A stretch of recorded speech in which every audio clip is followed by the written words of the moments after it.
नमो नमः। इस वीडियो में आपका स्वागत है। शिव संकल्प सूक्त की हमने चर्चा की थी।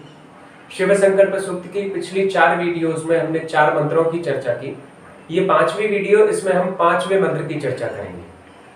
और 5वां मंत्र जो है वो कुछ इस प्रकार है। यस्मिन् ऋचः साम यजुंषि यस्मिन् प्रतिष्ठिताः रत्ना भाविवाराः यस्मिन् चित्तं सर्वभूतं प्रजानां तन्मे मनः शिव संकल्पमस्तु।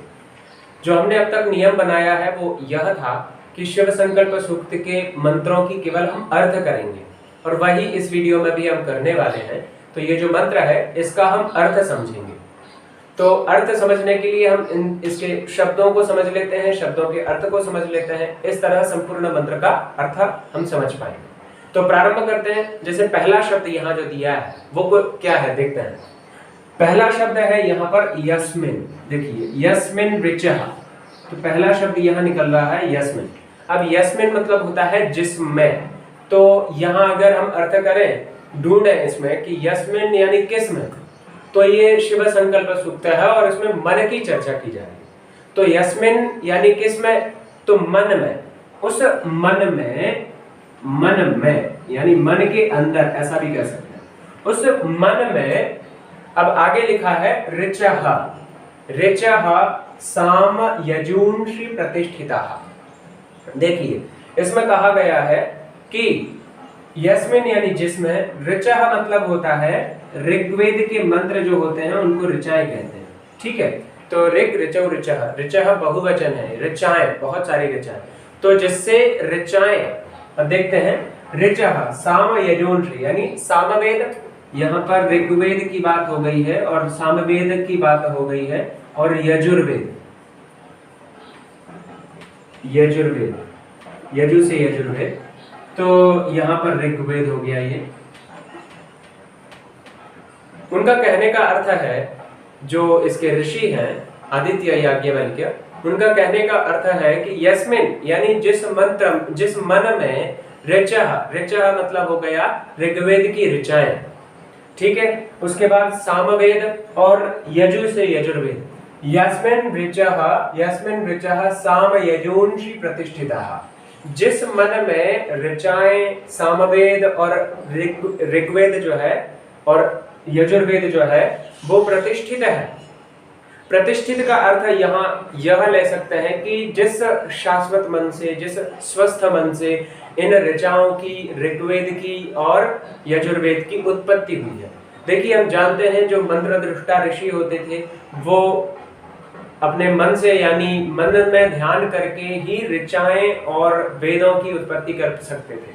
यानी उनको मंत्र दिखते थे, वो उसमें जो मंत्र दिखते थे उसमें सहायक मन ही होता था, और उसके फलस्वरूप इन ऋग्वेद की ऋचाओं की, यजुर्वेद की और सामवेद की उत्पत्ति मानी गई है। इसीलिए आदित्य याज्ञवल्क्य जो ऋषि हैं वो कह रहे हैं कि जिस मन में ऋचः यानी ऋग्वेद, साम यानी सामवेद, यजुर्वेद प्रतिष्ठित है यानी स्थित है, यानी इन वेदत्रय की उत्पत्ति मन से ही बताई गई है यहाँ पर।